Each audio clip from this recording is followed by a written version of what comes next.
राधे। जय श्री कृष्ण। कैसे हैं आप सब? आशा करती हूँ ठीक ही होंगे। माघ मास खत्म होने वाला है। आज एकादशी तिथि हो गई है। बसंत लहरा रही है खेतों में। और आज जया एकादशी का व्रत, जो कि भगवान विष्णु को बहुत ही प्रिय है। तो चलिए, आज फिर एकादशी का व्रत की कथा लेकर मैं आप सबके सामने प्रस्तुत हुई हूँ। और फिर से पुस्तक से ही पढ़ के आप सबों को मैं सुनाऊंगी। अगर अच्छी लगे तो राधे राधे ज़रूर कहिएगा, जिससे कि मुझे प्रेरणा मिले कि मैं आगे भी ऐसी वीडियो डाल सकूं। तो चलिए आरंभ करती हूँ राधे राधे बोलकर। जैसा कि युधिष्ठिर को श्री कृष्ण भगवान ने पिछले पक्ष की सठतिला एकादशी की कथा सुनाई थी, तो उन्होंने जया एकादशी का व्रत भी पूछा। तो भगवान श्री कृष्ण ने जो युधिष्ठिर को कहा वही मैं आप सबों के समक्ष कहती हूँ। मेरे घर में लड्डू गोपाल है तो मैं लड्डू गोपाल की ही पूजा करती हूँ। अगर आप लोगों के घर में विष्णु भगवान की तस्वीर है तो आप उनकी पूजा करके ये व्रत कर सकते हैं, पर मैं इनको ही सब कुछ मानती हूँ तो इनकी ही पूजा करती हूँ। चलिए शुरू करते हैं। माघ मास के शुक्ल पक्ष में जो एकादशी होती है उसका नाम जया एकादशी है। वह सब पापों को हरने वाली उत्तम तिथि है। पवित्र होने के साथ साथ ही पापों को नाश करने वाली है तथा मनुष्यों को भोग और मोक्ष की प्रदान करती है। इतना ही नहीं, यह ब्रह्म हत्या जैसे पाप तथा पिशाचत्व का भी विनाश करने वाली है। जो मरने के बाद भूत पिशाच बन जाते हैं वो इनका भी नाश करती है। इसका व्रत करने पर मनुष्यों को कभी प्रेत योनि में नहीं जाना पड़ता। इसलिए राजन, प्रयत्न पूर्वक जया नाम की एकादशी का व्रत करना चाहिए।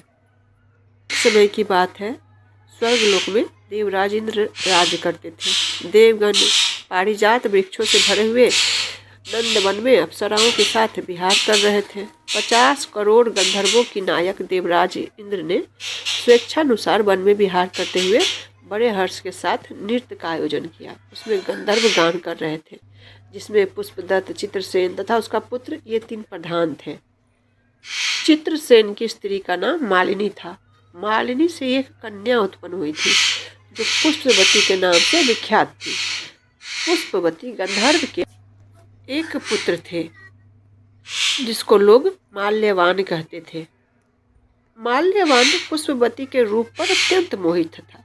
ये दोनों ही इंद्र के संतोषार्थम नृत्य करने के लिए आए थे। इन दोनों का गान हो रहा था। इनके साथ अप्सराएं भी थी।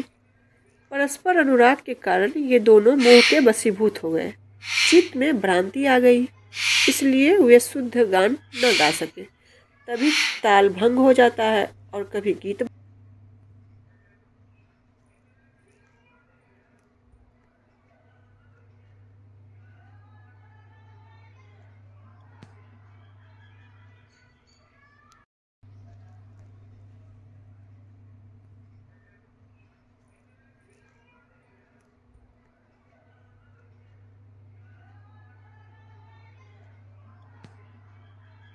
इंद्र ने इस प्रमाद पर विचार किया और इसे अपना अपमान समझकर वे कुपित हो गए। अतः इन दोनों को शाप देते हुए बोले, ओ मूर्खों, तुम दोनों को धिक्कार है। तुम लोग पतित और मेरी आज्ञा भंग करने वाले हो। अतः पति पत्नी के रूप में रहते हुए पिशाच हो जाओ। इंद्र के इस प्रकार शाप देने पर इन दोनों के मन में बड़ा दुख हुआ। वे हिमालय पर्वत पर चले गए और पिशाच योनि को पाकर भयंकर दुख भोगने लगे। शारीरिक पात के उत्पन्न से ताप से पीड़ित होकर दोनों ही पर्वत की कंदराओं में विचार करते रहते थे। एक दिन पिशाच ने अपनी पिशाची से कहा, हमने कौन सा पाप किया है जिससे यह पिशाच योनि प्राप्त हुई है। नरक का कष्ट अत्यंत भयंकर है तथा पिशाच योनि भी बहुत दुख देने वाली है।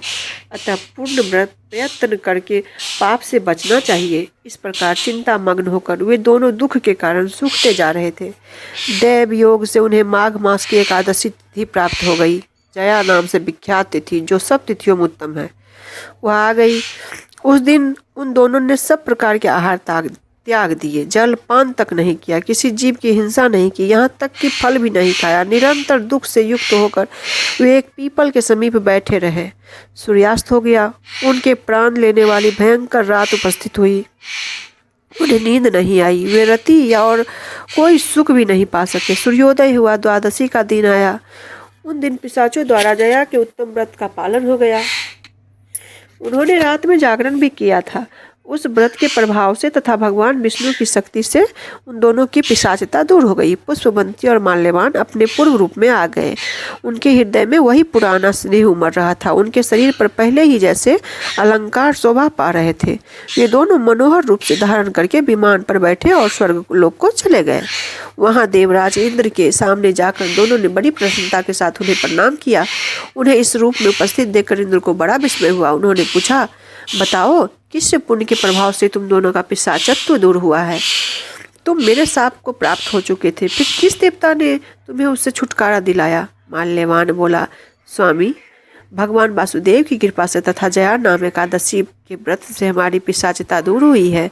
तो अब तुम दोनों मेरे कहे अनुसार सुधापान करो। जो लोग एकादशी के व्रत में तत्पर और भगवान श्री कृष्ण के शरणागत होते हैं वे हमारे भी पूजनीय हैं।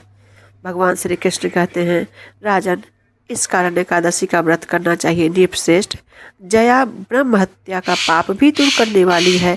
जिसने जया का व्रत किया उसे सब प्रकार के दान दे दिए और संपूर्ण यज्ञों का अनुष्ठान कर लिया। इस महात्मा के पढ़ने और सुनने से अग्नि अष्टम का यज्ञ का फल मिलता है। इसलिए मैं आप सबों से भी प्रार्थना करती हूँ, कृपया आप लोग व्रत करें या न करें, पर नियम करें। इस दिन रोटी खाएं, चावल न खाएं, और व्रत की विधि ना कर पाएँ तो कुछ प्रयास करें और जया एकादशी का व्रत सुने। अगर आपकी ये कथा अच्छी लगी हो तो राधे जरूर बोलिएगा। जय श्री कृष्ण।